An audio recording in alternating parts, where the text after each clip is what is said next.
Aloha. Thank you for coming today to the third of 4 webinars about the new MedQuest Community Palliative Care Benefit. My name is Jeanette Kojane, and I'm the Executive Director of Kukuamau. Thanks to a grant from Hui Pohala, Kukuamau has organized this series with our wonderful speakers. And a shout out to our teams in the background who are making everything happen. The first 3 webinars of this series are for professionals, and the final is for the public. Please help us spread the word not only about the benefit, but about the webinar series. So today we have 4 speakers: Judy Moore-Peterson, Dr. Curtis Toma, Dr. Jasmine Jensen, and Tori Fields. After the presentations, there'll be a live Q&A session, so please put any questions you have as we go along into the Q&A, and we'll try to get to as many as we can.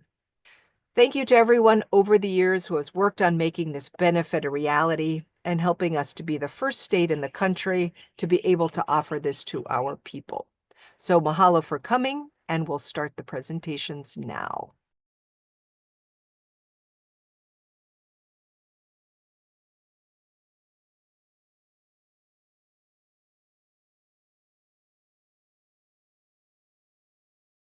Hi, I'm Judy Moore-Peterson, MedQuest Administrator in Hawaii. Aloha, and thank you so much for attending this webinar series on the new Medicaid benefit for community palliative care. You know, we all want high quality care for ourselves and our family, especially when we have a serious illness. Unfortunately, we have a fragmented, confusing healthcare system. And the more complex your health and healthcare needs are, the more challenging it is.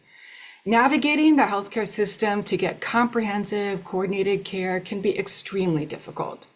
And community palliative care helps fill this gap and is the type of care we need for individuals with serious illness. It provides extra support from a multidisciplinary team that bridges all care settings, geographies, and cultures. It truly represents a whole person approach to care that we all value. For this reason, we at MedQuest recognized the need to make community palliative care a regular part of the Medicaid benefit. With the approval of the federal government, we were able to amend our state plan, and we're very proud to say that Hawaii is the first state in the nation to offer this. We're excited to present further details on community palliative care benefit throughout this webinar series. And on behalf of Hawaii's Quest members, mahalo for your help in making community palliative care more accessible for all of our communities across our islands. Mahalo.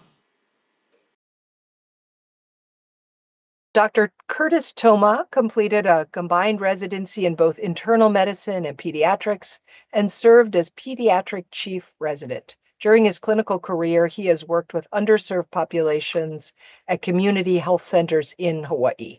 He currently serves as Hawaii's Medicaid MedQuest Medical Director. Thank you, Dr. Toma. Yeah, thank you, Jeanette, and thank you for joining today's session on palliative care for children, and thank you for serving the Medicaid children in Hawaii. I'm Curtis Toma, Hawaii MedQuest Medical Director. I'm really excited about this new benefit with palliative care, and we'll go over some of the slides to do an overview. So community palliative care is specialized medical care for people living with a serious illness, provides relief from the symptoms and stress of the illness, improves quality of life for both the patient and the family, provided in non-hospital and community settings across the continuum of care, based on the needs of the patient, not on the patient's prognosis. Appropriate at any age and at any stage in a serious illness, and that can be provided along with curative treatment. So the reason why we call it community palliative care is this is the first time we had palliative care in a community setting. Previously, it was just in an inpatient setting. This is probably the most important slide for my section, and we'll start with the bottom where it says concurrent care services. So what is concurrent care services? Concurrent care services is when you provide hospice services by a hospice agency as well as treatment for the patient, as opposed to hospice in general. This is hospice with treatment. So for example, if you had a child on hospice getting chemotherapy or dialysis, and that would be concurrent care services. So that's how a lot of us kind of know hospice for kids, concurrent care services, probably the most common scenario for kids. Now, if you look at this second triangle, community palliative care in the middle, what is that and how is it different from concurrent care services? So community palliative care is different from concurrent care services in a couple ways. The first way is you throw a wider net, you can catch a wider denominator of kids and you can catch kids upstream. So for example, if a child or family is not yet ready for hospice, they can apply for community palliative care. So you can catch kids earlier and you can catch more kids. The other difference is it doesn't have to be, kids don't have to be in hospice and they don't have to be hospice eligible. They can just have community palliative care. So the biggest triangle says early and periodic screening, diagnosis, and treatment, EPSDT. So what is that? And EPSDT is just another phrase for the benefits for Medicaid children. So for Medicaid children, we call their array of benefits EPSDT. So the purpose of this slide is to show that whatever benefits you have from Medicaid, you still have all those benefits, whether or not you have community palliative care or concurrent care, you still have all your other Medicaid benefits. So the next question is, who qualifies for pediatric palliative care and how do we determine eligibility? So number one, you qualify through an assessment to determine eligibility. Number two is you must meet a qualifying condition criteria and one element of functional decline, and we'll go over more detail on both of those. A provider referral can serve as a positive screen for eligibility for authorization by the member's health plan. Health plans may approve other conditions on a case-by-case basis, and MedQuest has specified benchmarks and tools to determine level of function decline needed. So even though we have general qualifying conditions and bars for functional decline, a provider honestly can always put in an application and the questions can review it on a case-by-case basis. But there are general kind of guidelines so you kind of know what's in the ballpark. And there are some conditions for children only that do not need to meet a functional decline bar. But in general, you need to meet a qualifying condition and a functional decline bar unless otherwise specified. The other exclusion criteria is if you're enrolled in hospice or you're enrolled in a solid organ or stem cell transplant, also known as bone marrow transplant, then you're excluded from pediatric palliative care. But otherwise, anyone who meets the qualifying conditions and functional bar can apply for pediatric palliative care. Qualifying condition for children, you must meet a qualifying condition. And what are those qualifying conditions? So the purpose of this slide is to show that the qualifying conditions are much more broad than with hospice. You're looking at conditions that are further upstream. Now, when we say, as an example, renal disease, it doesn't mean every kid with renal disease is qualified for a palliative care, but a subset of renal disease broader than hospice, but not all renal disease. So if you want more detail as to what disease is, there's a MedQuest memo posted on the website in Appendix A. It lists further details from these kind of broader topics of some examples. Also, there's a national document called Standards of Practice for Pediatric Palliative Care that was published in 2022 that has a list of examples of qualifying conditions. So the condition will be broader than hospice, but not all conditions. Another bar for pediatric palliative care is functional decline. And there's several different ways to meet functional decline, but we chose two of the topics that are kind of more pertinent to kids, just to give some examples. So one bar for functional decline is acute healthcare utilization. And that bar would be, say, if you had one hospitalization in 12 months, you meet the functional bar. If you had 2 or more ER visits in the past 6 months, you meet the functional bar. Now, you still have to meet the category bar, the diagnosis bar, but these are examples of the functional bar. And the durable medical equipment bar is very flexible. It varies from trach to wheelchair, but if you meet one of these bars, you meet the functional bar. As long as you also meet the category bar, you qualify for palliative care. Covered services. So what do you get when you come on to palliative care? And this is what I'm most excited about, is there's a whole array of support that's available. And some speakers will go over the more detail on this, but care plan development, comprehensive assessments using validated tools aligned with the family and caregiver goals. So this whole kind of assessment and planning is done.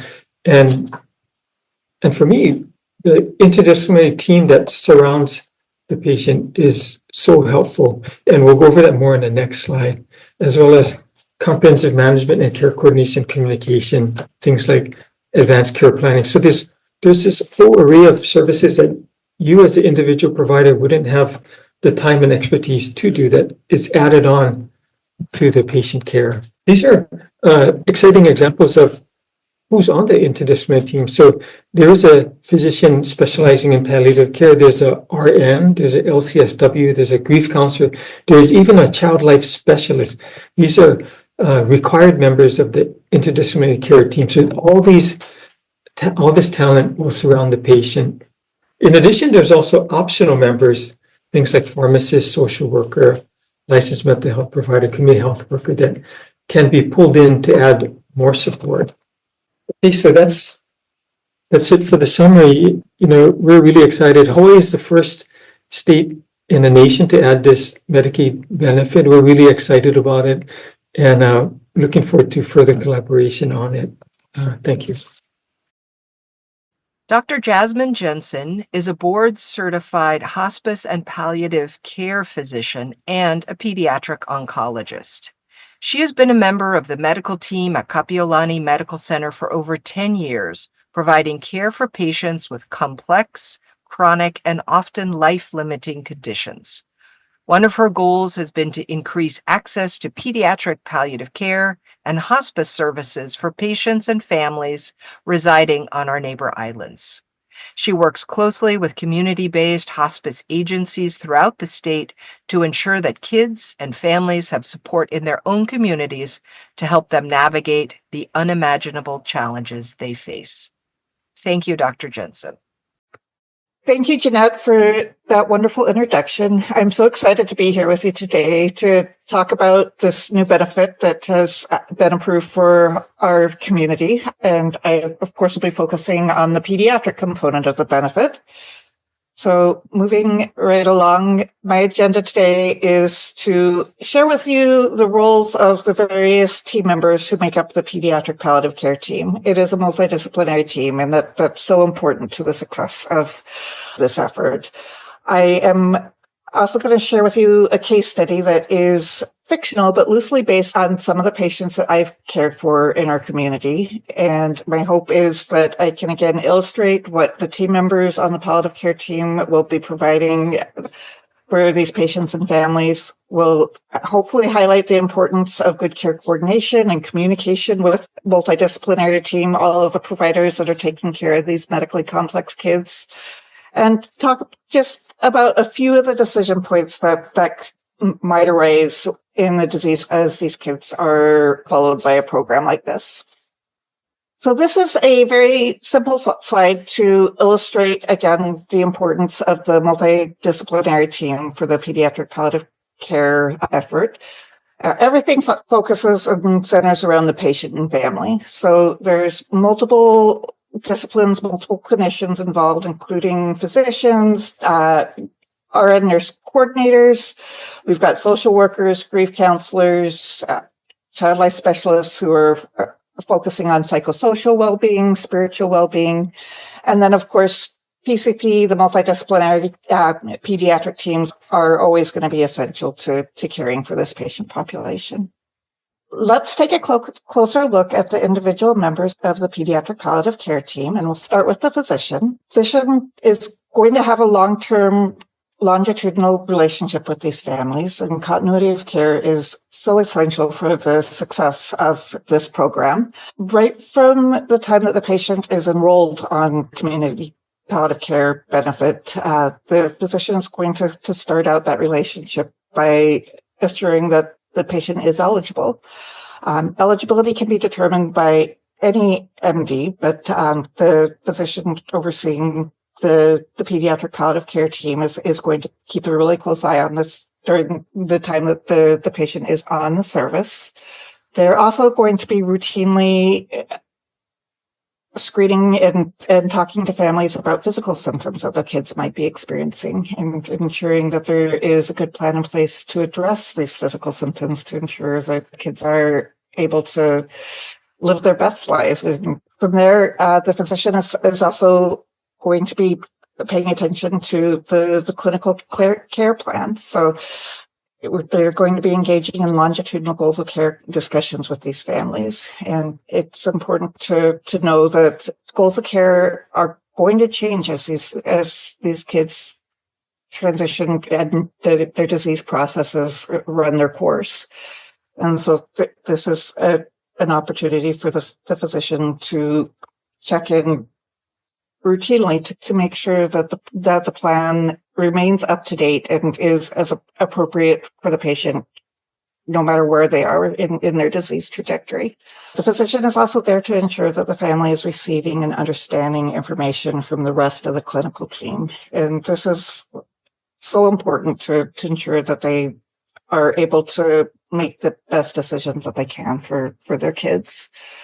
And then every member of the palliative care team will be participating in care coordination efforts. This includes the physician. The physician is going to be communicating not only with other physicians, other clinicians, the pediatric subspecialists, but also with the family. And so basically making sure that all parties are on the same page and know what's most important for the patient, for the family, what the options are for caring for these kids. Our next team member is vitally important, and that is our pediatric nurse coordinators. These nurses are going to make the routine visits for these patients and families, and also if something acute comes up, these nurses are also going to be available to help address those needs. We are going to have on-call availability for these patients. The nurses are expert educators, so they make sure that with any changes in the care plan, whether that's medication related or some kind of physical care that the family is being asked to provide, they're available to make sure that the families know exactly what needs to be done and every step that needs to be taken for those tasks. And then they're also going to help with the interdisciplinary and interagency care coordination, which again is super important because often there's multiple agencies involved with the medical care that these kids are receiving. I can't say enough about our nurses. There's so much that they are tasked with every day, and they do this with such grace and skill. They anticipate problems. They help prevent problems in the home. They're present to hear whatever it is the families are thinking about or trying to process. And they offer our patients and families hope that they can live their best lives at home where they want to be. The psychosocial team is also critical for the success of the palliative care effort. There's multiple team members that make up this team. So thinking about this from a pediatric standpoint, licensed social workers are going to be part of this benefit. They're going to help assess for psychosocial issues. They're going to connect families to community resources.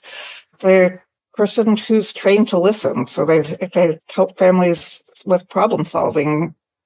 And the time that is spent just talking through these issues often does lead to clarity for a lot of them. There will be grief counselors who are part of these teams, and their presence on the team is to make sure that we're not neglecting issues such as spiritual and existential distress that comes inevitably when families are faced with such difficult situations that involve their kids, the most vulnerable member of the family. Most of these families are going to struggle with grief that's triggered by the loss of normalcy. Right after a family receives one of these major diagnoses, it's a huge change. There's so many transitions that need to be made.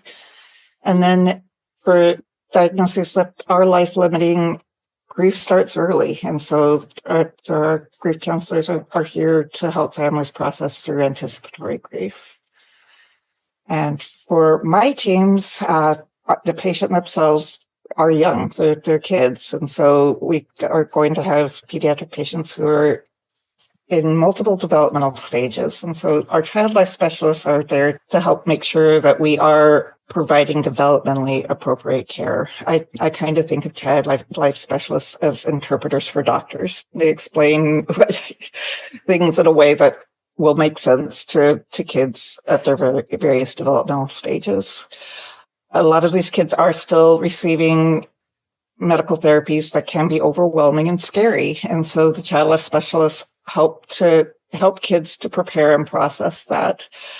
They do a lot of therapeutic play, and in anticipation of some of the procedures and the interventions that might be anticipated in the patient's future. And that can go a long way to making medical care more palatable, more reasonable for a young person. And then these kids also have siblings, and siblings are also having to cope and understand these difficult situations. And so the child life specialist is also there to make sure that we are providing these siblings with the care and support that they need.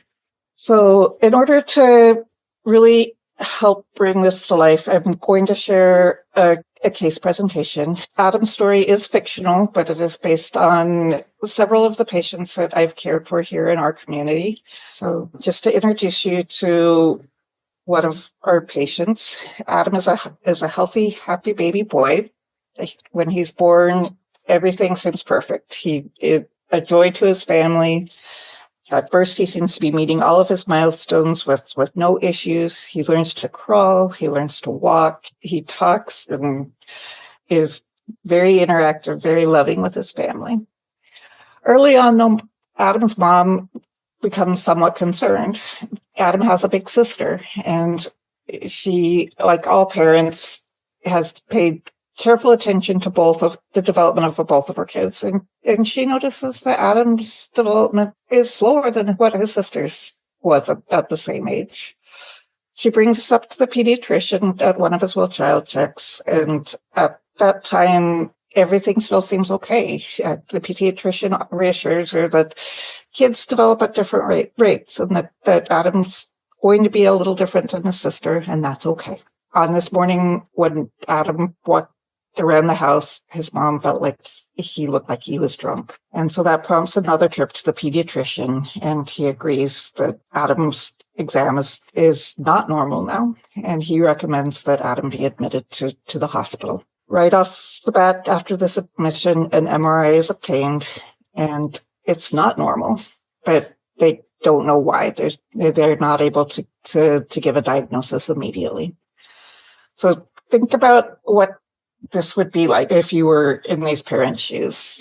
All of a sudden, your world that seems so normal seems so uncertain, and there's so many questions that are going through these parents' minds. There's also so much emotion, fear of what might come, hope that this is something that's going to get better. It's just, these moments are very heavy when things like this happen.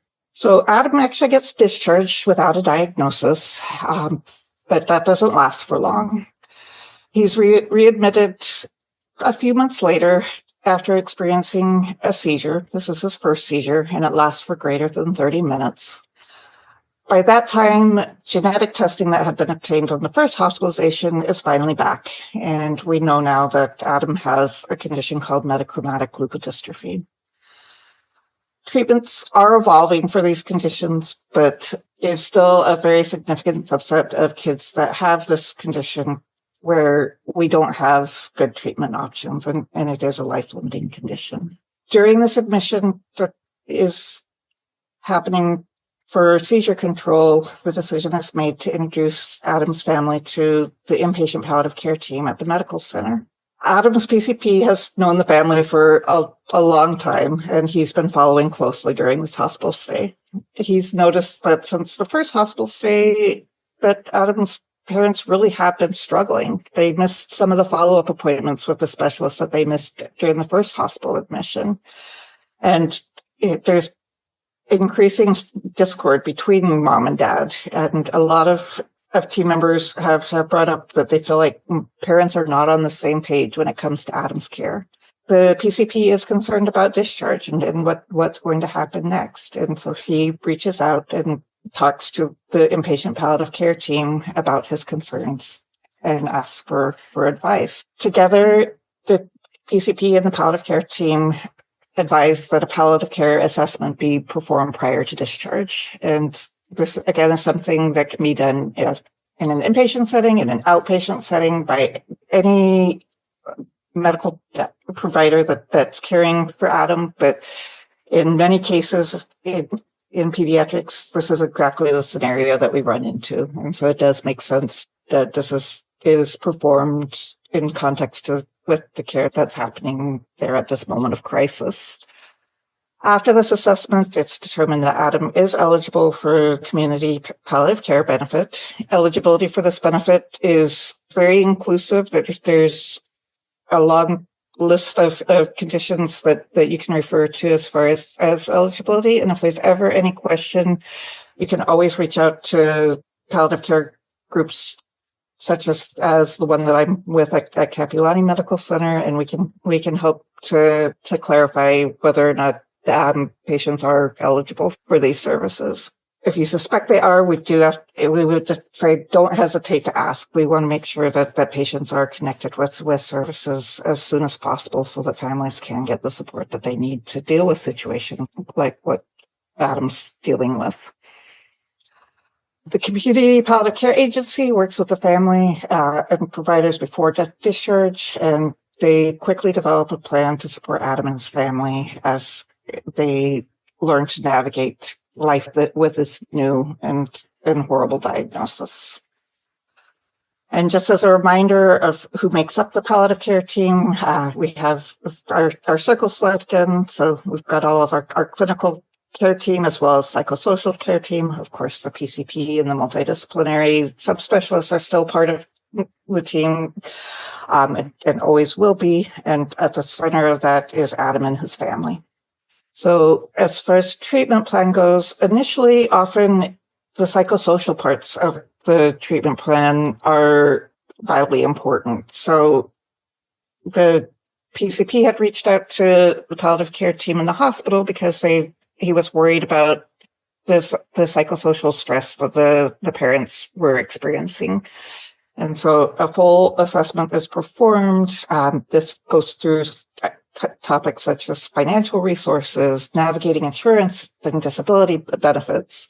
Adam's 3, he's going to be going to school soon. And so what is that going to look like? Is that even going to be possible? If parents are dealing with potential mental health issues, or just difficulty coping with such extreme stress, referrals can be made so that the parents can access resources for counseling and mental health care. And then connecting families with community support groups so that they can, if they choose, connect with other parents and see how they've handled similar situations. It's not something every family opts to do early on after a diagnosis, but for some parents, it is a very helpful resource to talk to others who've been in similar situations. So our child life specialist is also going to get involved very early. So like I mentioned before, Adam has an older sister, and she's now been through 2 hospitalizations where her baby brother has been very sick. She's old enough to understand that something's not right. And so sibling support needs to happen soon to help her deal with her feelings, make sure that she understands the situation that the family is facing. Adam's only 3, but he does have awareness of what's happening around him. And so again, that developmentally appropriate care, providing developmentally appropriate activities to help him cope with the medical care that he is going to need is something that needs to be addressed. Early on, our grief counselor is going to start to get to know the family, and they're going to ask big questions that are sometimes hard to put into words. What gives Adam's life meaning? What does quality of life mean for this family, for this child? The palliative care physician is going to make sure that Adam's parents understand the information that they received that second hospitalization. Chances are they've never heard of this disease. It's rare. It's something that most families will never encounter. The palliative care doctor is there to make sure that their questions have been answered, that they have the medical information they need to take the next step forward. That doctor is also going to assess symptom burden. This is a condition that can cause numerous physical symptoms, and that symptom burden changes over time as the disease progresses along its trajectory. So the plan for managing physical symptoms needs to start early, and it needs to be updated regularly in order to make sure that Adam is able to live his best life. Even though this family is dealing with a lot of stress, the palliative care physician is going to introduce the topic of advanced care planning. Not so much because we expect the family to be able to make some of these difficult decisions with one of those early meetings, but because that conversation needs to start. It needs to be ongoing. This is a situation where goals of care are likely to change over time as Adam's physical condition changes. So moving forward, Adam and his family is supported by their palliative care team. Visits happen when Adam and his family need them. The palliative care team will continue to manage Adam's symptom control plan to make sure that he can live his best life and be a child to the greatest extent possible. The palliative care team is also going to continue to closely coordinate with the various subspecialists involved, including physiatry and neurology, for issues that come up with his condition, which can include anything from pain and spasticity to breakthrough seizures. Adam's family receives guidance and support when they need to make difficult decisions, and their other specialists are involved every step of the way. So in summary, this new community palliative care benefit is going to support our complex pediatric patients and their families in innumerable ways. It's a fantastic resource and something that's unique to Hawaii and is so exciting to bring to our community. The palliative care benefit is going to provide a resource that will integrate with and work very closely with the existing care teams and providers. There's going to be enhanced communication and coordination for the care that these complex kids require. We're just getting started with this, so it's a new benefit. We're all learning together, and by working closely together and communicating frequently, we're going to figure out how to maximize this benefit can bring to our patients and to their families. If there's ever any questions about eligibility or programs that patients may or may not be eligible for, I encourage you to reach out to the pediatric palliative care team at Kapiolani. We are here to help you navigate through that, and we look forward to working with you. Thank you for letting me talk about this topic. I appreciate the time. So our next speaker is Tori Fields, who's the CEO of TFA Analytics, and she has been instrumental in the creation of this benefit and is now working on implementation. Tori serves as a strategic advisor to the Center to Advance Palliative Care, or CAPC, the Coalition to Transform Advanced Care, CTAC, and the Hawaii Department of Human Services MedQuest Division. Thank you, Tori. Thanks, Jeanette.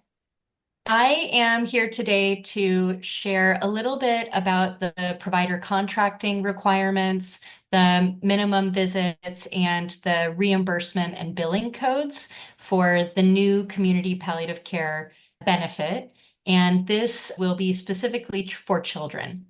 Now, one thing to point out before we get started is that a lot of the provider contracting requirements and the billing and coding are the same for adults and kids. So along the way, I will identify those things that are specifically meant for children and go into those in a little bit more detail. So let's start with the provider contracting requirements. First, in the implementation memo, it shares a lot of information about the interdisciplinary team and how teams might be able to come together to deliver community palliative care. You must have at least one employed prescribing clinician, someone who is employed working for your organization in order to get reimbursed for the palliative care benefit. One of those prescribing clinicians who are either contracted or employed with your organization needs to have a specialty certification in hospice or palliative care. So that could be a doctor with board certification in palliative medicine, or it could also be an NP who has certification in palliative care, but they need to be a prescriber. At least one physician needs to be on the team. And the role of that physician would be both delivering direct care and providing program oversight. So even if you have NPs on your team, there will still need to be one physician on the team that you're either employing or contracting with. Palliative care providers must have an interdisciplinary team in place that include all of the required team members documented on the implementation memo. We anticipate that not all members of the interdisciplinary team are going to be employed by the same organization. And so you are able to contract with some of the required members of the team. For all of the members of the interdisciplinary team, either required or optional, you need to have a training plan in place that includes the services required under the benefit, pain and symptom management, care coordination, goals of care, things like that, for all of your employed and contracted staff. That allows us to ensure that palliative care is being provided at the level of specialty that we would anticipate or want for people with serious illness. Every member of the interdisciplinary team who can must be registered with HOKU as a Medicaid provider. So even though the billing is going to go toward the full interdisciplinary team, all of the individual team members on that team need to register with HOKU. For social workers, every team is required to have a licensed clinical social worker, either contracted or employed, to be a palliative care provider. LCSWs play a couple of different roles. One is in delivering some of the mental health components or behavioral health components of the benefit, but also in overseeing other social workers who might do resource management or care coordination, like MSWs or even child life specialists. Other required and optional members of the team can be contracted or employed, and they are not required to be full-time or required to just be a Quest provider. One of the great features of this benefit is also this standalone palliative care assessment. And any billing clinician who is able to bill Quest can be reimbursed for that palliative care assessment. And I'll go into that in a minute or two. All providers reimbursed by the benefit must also have a contract with the health plan to provide community palliative care services. So while any billing clinician can be reimbursed for a palliative care assessment, those who are billing under the bundled payment will need to have a contract with Quest for those services and to go through the process of demonstrating that all of these requirements are met in order to have a contract. So let's talk a little bit about the frequency of services that are expected under this benefit to be delivered through the interdisciplinary team. Interdisciplinary teams are required to be available or accessible 24/7 every day of the year. And that is because people with serious illness often have pain or other symptoms in non 9 to 5 hours. And so we want to make sure that palliative care teams are available either via in-person visits or via telemedicine. On at least a quarterly basis, there needs to be an in-person visit by the prescribing clinician. And that's to really make sure that the care plan is being addressed, that pain or other symptoms are being addressed in a timely way, and that the prescribing clinician can reassess the member or the patient. Monthly, there needs to be a visit by the interdisciplinary team. So any member of the required interdisciplinary team or the prescribing clinician need to visit that patient. And that's both to make sure that their pain and other symptoms are being addressed, their care coordination needs are being met, and that there's actually engagement between the palliative care team and the patient. Every other week or biweekly, it is expected that the interdisciplinary team meets to review the patient case, to make sure that the care plan is being managed, and to review patient eligibility. Quarterly, it is expected that the palliative care provider team and the health plan care coordination team actually meet to ensure that any of the care coordination needs that the palliative care provider has are being met and that patient needs are being put at the center of care. At the start, so upon enrollment, palliative care provider teams have 4 weeks to complete a comprehensive interdisciplinary assessment and the development of a care plan for anyone who's accessing the palliative care benefit. And every 6 months or more frequently, it is required that a reassessment be completed so that the care plan can stay up to date and the care team has a better understanding or the best understanding of how to take care of this patient. Now, this is a service or a benefit that is really based on the patient and their care plan and their needs.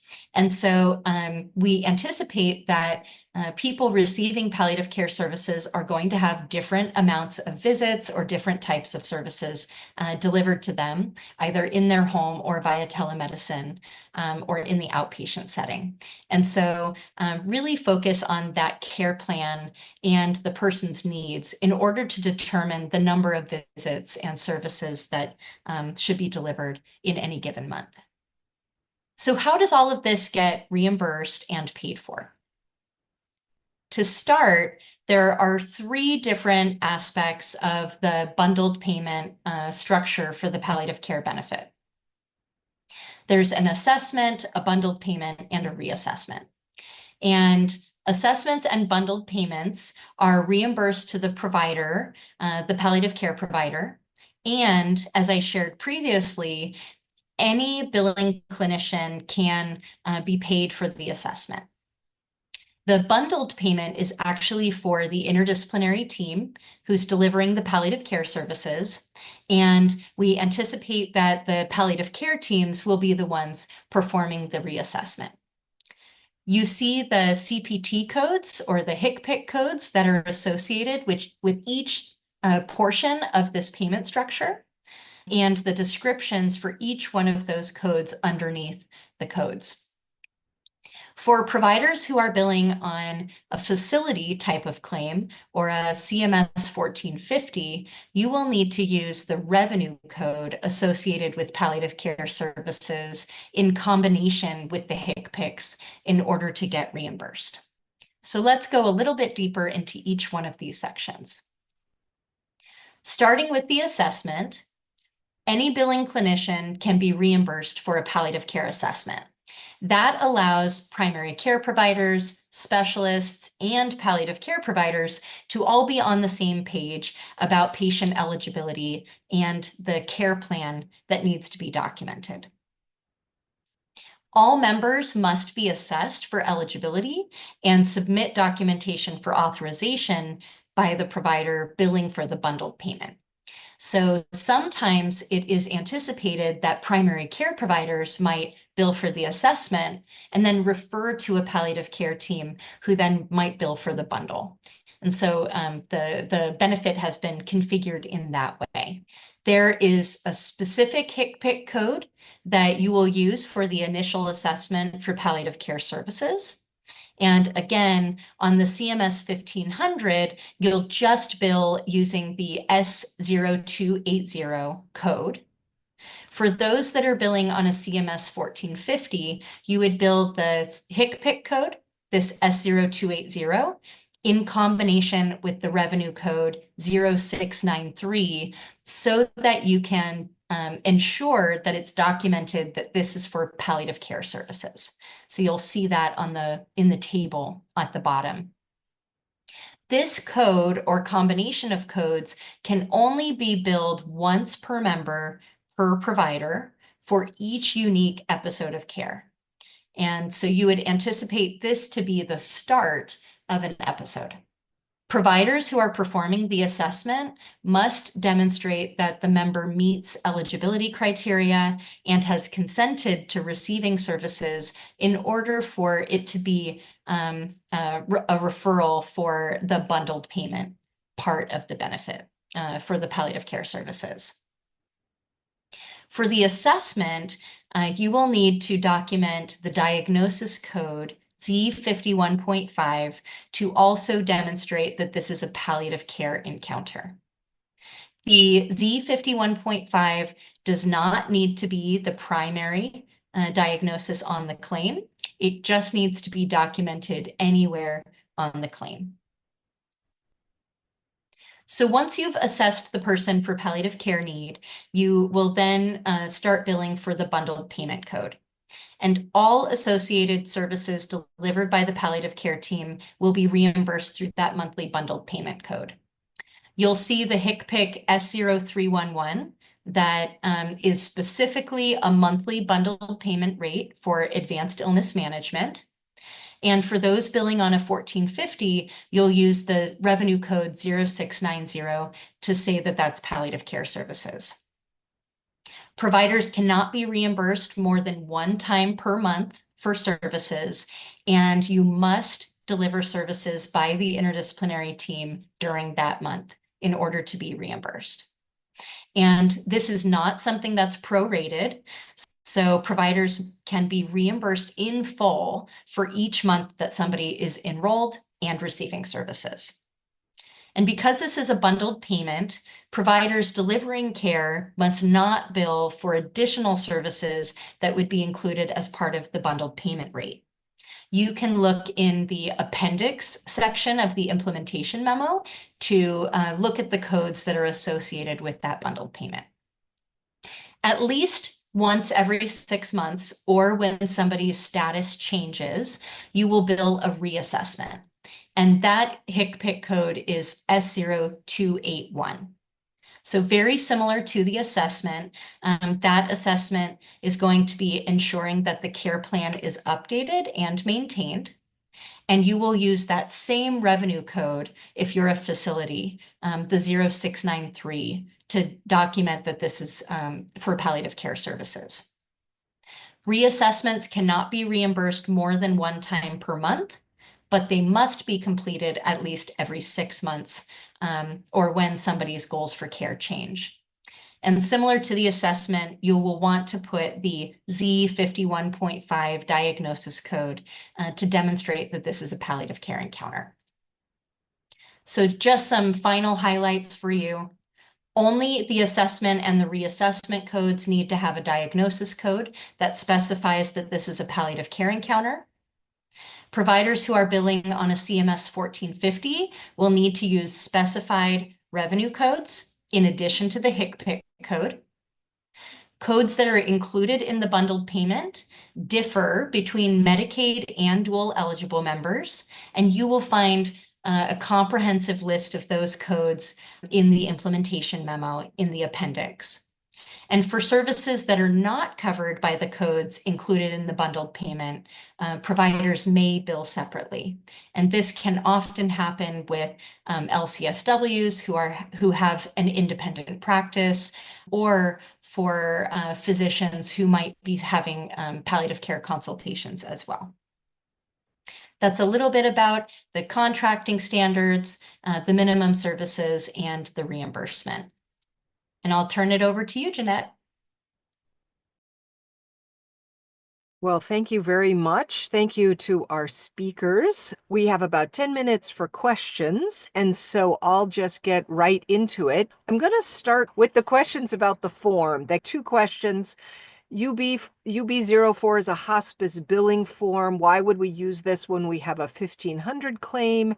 And then, are the plans able to accept both 1500 and UB40? Could it be standardized? We tried to make this as simple as possible to fit into the workflow for any of the provider organizations who are delivering palliative care services. And so there are 2 claims forms, as one of the questioners wrote in. There's the CMS 1500 and the CMS 1450, otherwise known as the UB04. The billing codes work for both of them, so choose the one that works best for you. And the health plans are able to accept both types of claim forms. So if you're a hospice organization that does not have a Medicare Part B practice or a group entity, then you can use the CMS 1450 standard to what you have been doing. And if you are set up as a medical group practice, I would encourage you to use the CMS 1500. Great. So there were some questions where we know the answer is in the memo. So just encouraging people to go to the memo and check those details out. Go back to the beginning of the questions. Are pediatric palliative care benefits available for people under 21, or what is the age cutoff? The age cutoff is 21. Is that correct, Curtis? That's correct.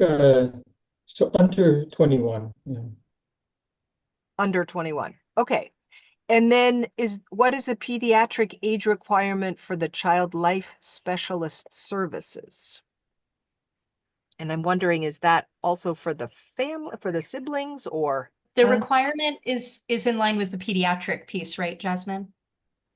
Yeah, so there's not an age requirement. The focus there is making sure that somebody is addressing developmentally appropriate needs, and the child life specialist is also there to provide sibling support. So anybody from young infants through young adult can benefit from their involvement. The next question, there aren't many child life specialists in Hawaii. Any recommendation? What should we be telling people? For me, the important part in the memo there is that child life can be contracted. So I know the work that I've been doing to get ready for this benefit, we've been exploring options to involve child life that's already established at different organizations, including the medical center. The key here is that child life has to be involved in they may not the treatment plans. They may not doing going out and doing the activities that are planned, doing the activities that are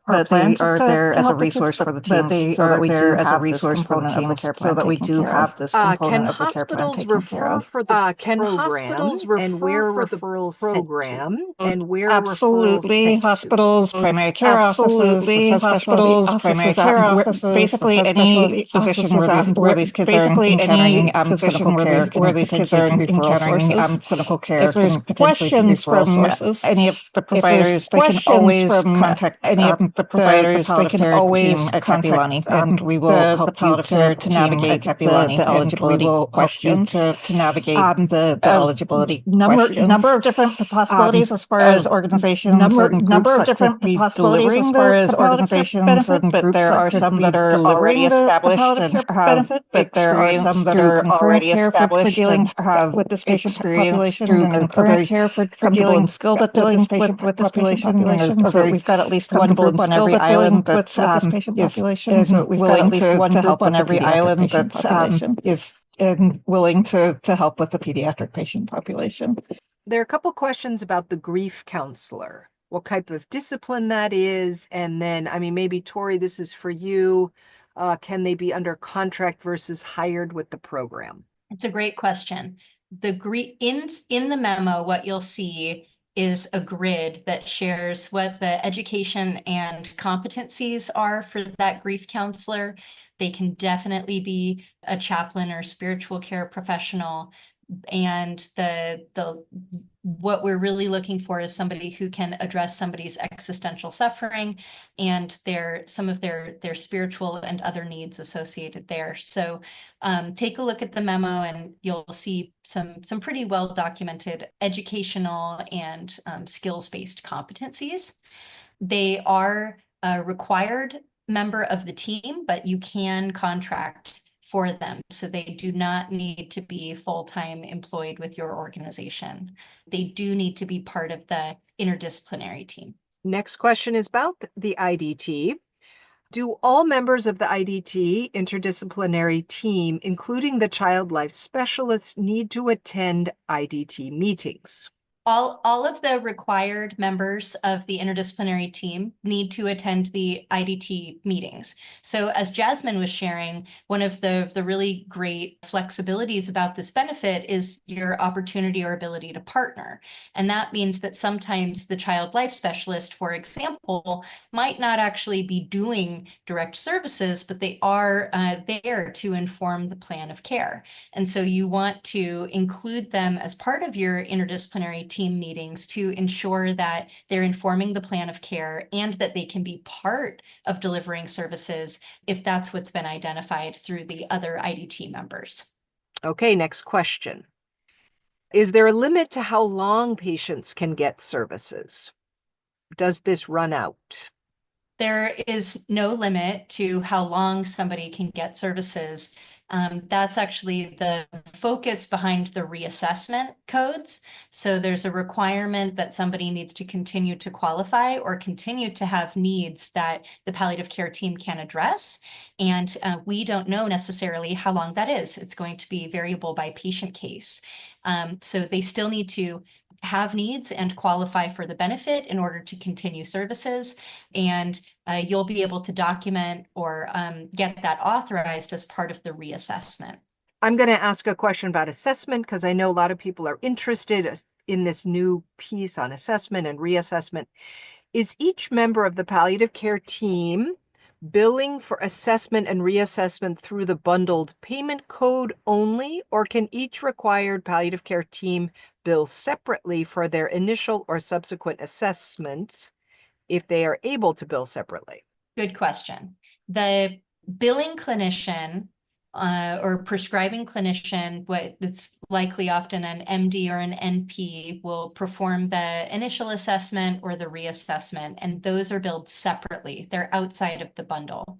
All of the members of the interdisciplinary team are contributing to the care plan. And so you'll go through different assessments that will determine, say, somebody's level of spiritual needs or their social needs or their emotional needs, et cetera. And those will all be covered under the bundled payment. So the bundle is really for the team and what you're doing to address or manage the care plan. And the initial assessment and reassessments will be billed outside of the bundle by a billing clinician. Yeah, add on to that. Curtis, please. For pediatric palliative care, because it's such a unique benefit, palliative care in general is a new topic, right? Not a lot of infrastructure yet. And PEDS is an interesting subset. So I think if providers and, in the community setting, if people are wondering, how do I start this process? How do I do an assessment? I would reach out to Papilani because the Children's Hospital actually has a palliative care team. That's the only one I'm aware of to date so far that has the whole kind of team. And then touch base with Jasmine's team and see maybe they'd be willing to do an assessment, see if it's a good candidate or not. But that's what I do early on over. It's easy for us to get these kids to be seen, even for the outer island. I believe that this assessment can be done telehealth, if I'm not mistaken. So yeah, if it's a patient that we haven't seen in several months, we can update our knowledge, with a telehealth assessment. A lot of times patients have long records that we can refer to. We can already have some idea with the conversation with the providers, and then from there get them scheduled them scheduled for an assessment in order to make referral. We also work really closely with the community agencies that are going to be providing this benefit, so we can help you to navigate, getting those referrals to the right teams. Unfortunately, we are at time. There were a few more questions, but what we will do is compile all the questions and forward them to MedQuest so questions can be answered moving forward. I really want to thank our speakers for all your time and effort, and also, of course, our participants for coming. Thank you very much to everybody. Thank you for coming, and look forward to working with you on this new benefit. Aloha.